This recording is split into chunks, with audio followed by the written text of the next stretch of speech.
नमस्कार दोस्तों, स्वागत है आप सभी का अपने YouTube चैनल ग्लोबल ज्ञानी पर। तो यहाँ पर मैं आपके लिए लेकर आ चुकी हूँ वार्षिक परीक्षा कक्षा 8वीं गणित का पेपर। आप मिला लीजिए कि आज के इस गणित के पेपर में आपने कितने प्रश्नों को सही किया है और कितने प्रश्न आपने आज गलत किए हैं। आज इस पूरे पेपर में गणित के पेपर में 60 नंबर में से आपको कितने नंबर आने वाले हैं, सभी प्रश्नों को उत्तर सहित मिला लीजिए और साथ में हमारे इस चैनल को भी सब्सक्राइब कर दीजिए, जिससे आने वाली अगली हर पेपर की वीडियो सबसे पहले आप ही को मिलेगी। और साथ में इस वीडियो को लाइक करके अपने सभी दोस्तों के साथ शेयर भी कर दीजिएगा।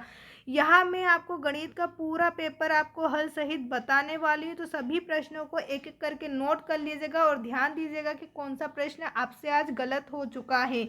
कमेंट करके ज़रूर बताना कि आपको आज के इस पेपर में कितने नंबर आने वाले हैं। सबसे पहले आपको यहाँ पर बहुविकल्पी प्रश्न दिए हुए, सही विकल्प चुनकर उत्तर लिखे। प्रत्येक के लिए आपको 1 अंक दिया है। प्रश्न नंबर 1 है, एक चतुर्भुज जिसकी सम्मुख भुजाएं एवं सभी कोण बराबर होते हैं वह है, तो उसे हम क्या कहते हैं? आयत कहते हैं। एक चतुर्भुज जिसकी सम्मुख भुजाएं, जिसकी सम्मुख यानी कि आमने सामने की भुजाएं बराबर होती है। ये वाली भुजा इस भुजा के बराबर है और ये दोनों भुजाएं आमने सामने की भुजाएं बराबर है, तो इसे हम क्या कहते हैं? आयत। जिसने भी आयत पर टिक किया है उन सभी का ये उत्तर सही है। प्रश्न नंबर 2 है, एक पासे को उछालने पर 5 से छोटी संख्या आने की प्रायिकता क्या होगी? 5 से छोटी संख्या आने की प्रायिकता आपकी होगी 4/6। ऑप्शन बी वाला आपका सही आंसर है। जिस बच्चे ने भी ऑप्शन बी पर टिक करा है उनका सभी का ये आंसर सही है।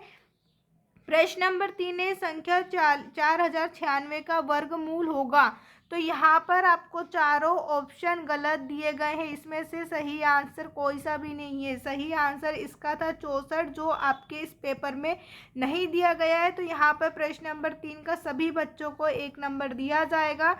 अब इसके बाद प्रश्न नंबर 4 है, संख्या 60 के घन में शून्यों की संख्या होगी। संख्या 60 के घन में शून्यों की संख्या कितनी होगी? शून्यों की संख्या यहाँ पर होगी 3। अगर आप 60 का घन करें तो यहाँ पर शून्य की संख्या कितनी हो जाएगी? 3 हो जाएगी। तो आपको ऑप्शन सी पर टिक करना है। जिस बच्चे ने ऑप्शन सी पर टिक करा है उनका सभी का यहाँ प्रश्न सही है। अब इसके बाद है प्रश्न नंबर 5, किसी संख्या का वर्ग 7225 है, तो संख्या क्या होगी? यहाँ पर आपसे पूछा है संख्या क्या होगी? वह संख्या होगी 85। जिस बच्चे ने 85 पर टिक करा है उनका सभी का भी यहाँ आंसर सही है। अब आप मुझे कमेंट करके ज़रूर बताना इन पाँचों में से आपके कितने सही और कितने गलत निकले हैं। इसके बाद अब रिक्त स्थान हम यहाँ पर देख लेते हैं। तो रिक्त स्थान में प्रश्न नंबर 6 में आपसे पूछा है, समीकरण 2x + 8 = 16 में x है। यहाँ पर आपसे पूछा है x क्या है? तो x एक चर है, यहाँ पर आपको चर लिखना है। प्रश्न नंबर 7 है, संपूर्ण और उसके एक भाग को दर्शाने वाले आलेखी निरूपण कहलाता है। आलेखी निरूपण कहलाता है पाई चार्ट। जिसने भी यहाँ पर पाई चार्ट लिखा है उनका सभी का रिक्त स्थान सही है। प्रश्न नंबर 8 है, किसी भी सम संख्या का वर्ग सदैव होता है। किसी भी सम संख्या का वर्ग सदैव सम संख्या ही होती है। यहाँ पर आपको लिखना था सम संख्या। इसके बाद अगला प्रश्न है, 9वां, किसी वस्तु का वह मूल्य जिस पर वस्तु बेची जाती है उसे कहते हैं। जिसे पर हम वस्तु को बेचते हैं उसे हम विक्रय मूल्य कहते हैं। यहाँ पर आपको लिखना था विक्रय मूल्य। सही उत्तर क्या था? रिक्त स्थान में विक्रय मूल्य। इसके बाद प्रश्न नंबर 10 में आपको इसका सामान्य रूप लिखना था, तो यहाँ पर आपको सामान्य रूप में लिखना था 0.00000302। इस प्रकार आपको यहाँ पर इसका उत्तर लिखना था।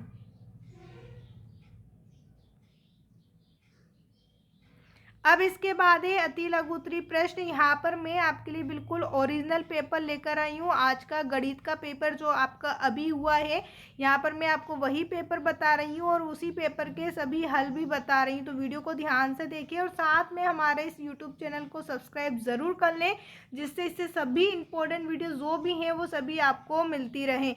अब यहाँ पर मैं आपको प्रश्न नंबर 11वें का हल बताने वाली हूँ। देखिए, आपको 5/4 3/7 दिया हो, माइनस का आपको आपको कुछ नहीं करना था, ऊपर माइनस का 5 और 3 का गुणा करना था, नीचे 4 और 7 का। 5 में आप गुणा करिए 3 का, आंसर आपको 15 मिलेगा, और 7 का आप 4 में करिए, आपको यहाँ पर 28 मिलेगा। माइनस माइनस मिलके प्लस हो जाएगा। कुल मिला के आपका आंसर था 15/28। जिसका भी यहाँ आंसर आया उनका सभी का यहाँ सही है।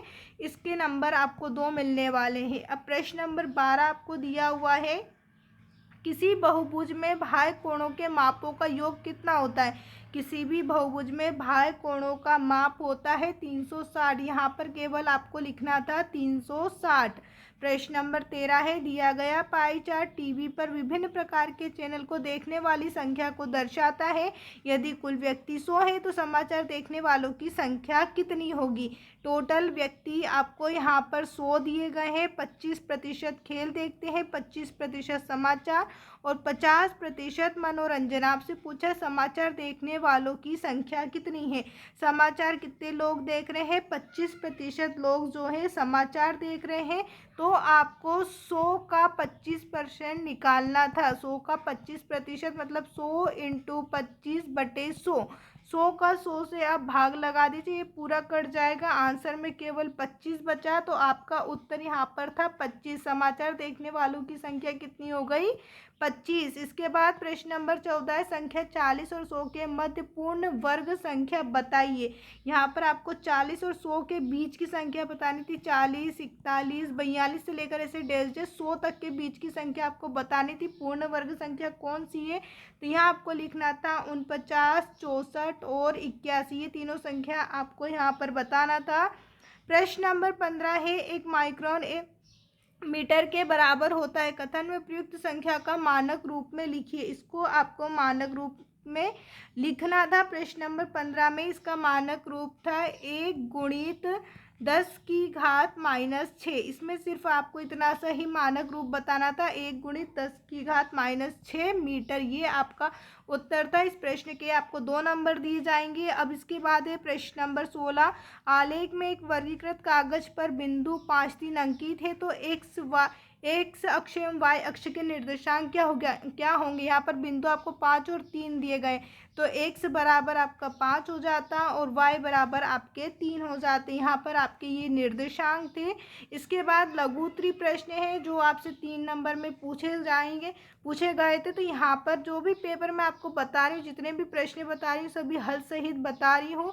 हर एक क्वेश्चन का मैं आपको हल बताऊंगी, इसलिए वीडियो को ध्यान से देखें, बिल्कुल भी स्किप ना करें, और साथ में हमारे इस चैनल को भी सब्सक्राइब कर लें। आज आपको यहाँ पर मैं वही पेपर बता रही हूँ जो आज कक्षा 8वीं गणित का हुआ था। आज के पेपर में आपसे सभी ये प्रश्न पूछे गए हैं। अब प्रश्न नंबर 17 है, ज्ञात कीजिए। आपको समीकरण दी गई है, इस समीकरण को सॉल्व करना था, जिसका आंसर मैं आपको यहाँ पर डायरेक्ट लिख के बता दे रही हूँ। 125/462। इस समीकरण को सॉल्व करने पे ये आंसर आपका आता।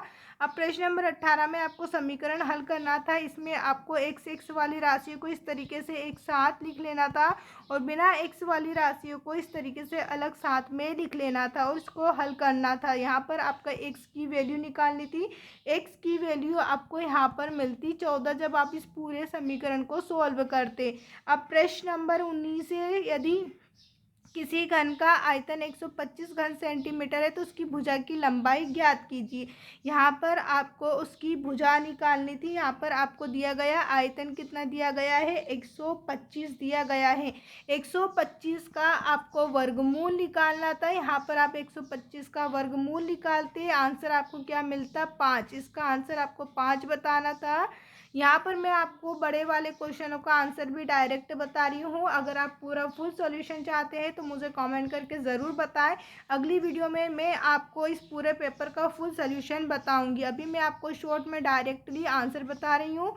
अब है प्रश्न नंबर 20, जिसमें आपसे पूछा है 50 विद्यार्थियों में से 72% विद्यार्थी गणित में रुचि रखते हैं, तो बताइए कितने विद्यार्थी गणित में रुचि रखते हैं। यहाँ पर आपको दिया हुआ है 50 विद्यार्थी में से 72% गणित में रुचि रखते हैं, ठीक है। तो यहाँ पर आपको निकालना था 50 का 72%। इसको सवाल को आपको इस तरीके से सॉल्व करना था, 50 × 72/100। यहाँ पर आपको काट देना था, 5 × 5, 5 दूनी 10, और 2 से यहाँ पर आपको काटना था, 2 तिया 6 और 2 छंग 12। तो टोटल आंसर आपका यहाँ पर क्या आता है, 36। आंसर क्या था, विद्यार्थी गणित में रुचि रखते हैं, तो 36 विद्यार्थी आपका आंसर था। इसका सलूशन मैंने आपको यहाँ बताया। अब इसके बाद प्रश्न नंबर 21 है, एक बैंक द्वारा जमा किए गए धन पर अर्जित वार्षिक साधारण ब्याज को तालिका में दर्शाया गया है। तालिका के आधार पर एक रेखा आलेख बनाना है। तो यहाँ पर आपको जो नीचे ग्राफ दिया गया था इसमें आपको आलेख बना लेना था। इसके बाद अगला प्रश्न है नंबर 22, सूत्र एकाधिकरण पूर्णांक के प्रयोग से आपको 25 का घन ज्ञात करना था, 25 का वर्ग ज्ञात करना था। इसके बाद दीर्घोत्तरी प्रश्न है 5 नंबर वाले प्रश्न नंबर 23 है, एक आयतन की लंबाई 7x तथा चौड़ाई 2x+1 है, इकाई आयतन क्षेत्रफल ज्ञात कीजिए। प्रश्न नंबर 24, एक बेलन के आधार की त्रिज्या 7 सेंटीमीटर, ऊंचाई 14 सेंटीमीटर, बेलन का आयतन ज्ञात कीजिए। बेलन का आयतन का सूत्र होता है पाई आर स्क्वायर एच। पाई का मान 22/7 रखना था। त्रिज्या यहाँ पर आर का मान आपको 7 सेंटीमीटर दिया गया है, 7 की घात 2 हो जाता। ऊंचाई 14 दी गई है, तो यहाँ पर 14 आपको लिख देना था। इस प्रकार आपको यहाँ पर सवाल पूरा लिख लेना था। इससे आप हल करते तो आपका उत्तर आ जाता। उत्तर आपको यहाँ पर बता देना था 2156। यहाँ पर इसका आंसर जब आप सोल्व करेंगे इस पूरे समीकरण को, तो आपका उत्तर रहेगा 2156, 2156 घन सेंटीमीटर। अब इसके बाद यहाँ पर आपसे प्रश्न नंबर 25 पूछा है, एक फैक्ट्री में कुछ वस्तुएं 63 दिन में बनाने के लिए 42 मशीनों की आवश्यकता होती है, उतनी ही वस्तु को 54 दिन में बनाने के लिए कितनी मशीनों की आवश्यकता होगी। तो यहाँ पर आपको कुल मिला के कर देना था आंसर। इसका आंसर आपको बताना था 49। यहाँ मैं डायरेक्ट आपको आंसर बता रही हूँ, लेकिन आप अगर फुल सोल्यूशन चाहते हैं तो मुझे कमेंट करके बता सकते हैं। मैं इस पेपर का जो है फुल सोल्यूशन अगली वीडियो में आपको बता दूंगी। अब प्रश्न नंबर 26 है, व्यंजक 3x² - 48 का गुणनखंड कीजिए, x - 4 से भाग दीजिए। तो यहाँ पर इसका सोल्यूशन आपको मैं बता देती हूँ। डायरेक्ट आंसर इसका आता 3x + 12 इसका आंसर था, या फिर 3x + 4 जिसने भी लिखा है, दोनों आंसर इनके सही हैं। उम्मीद है आपको सभी प्रश्न अच्छे से समझ में आ गए होंगे। कहीं डाउट हो तो कमेंट करके ज़रूर पूछ लीजिएगा, और साथ में ये भी बताइएगा कि आप इस वीडियो का और फुल सोल्यूशन चाहते हैं जहाँ मैं पूरे डिटेल में आपको क्वेश्चन समझाऊं। साथ में हमारे यूट्यूब चैनल को सब्सक्राइब ज़रूर करें और वीडियो को लाइक करके अपने सभी दोस्तों के साथ शेयर ज़रूर करें। वीडियो देखने के लिए आप सभी का धन्यवाद। कमेंट करके ज़रूर बताना आज के इस पेपर में आपको कितने नंबर आने वाले हैं।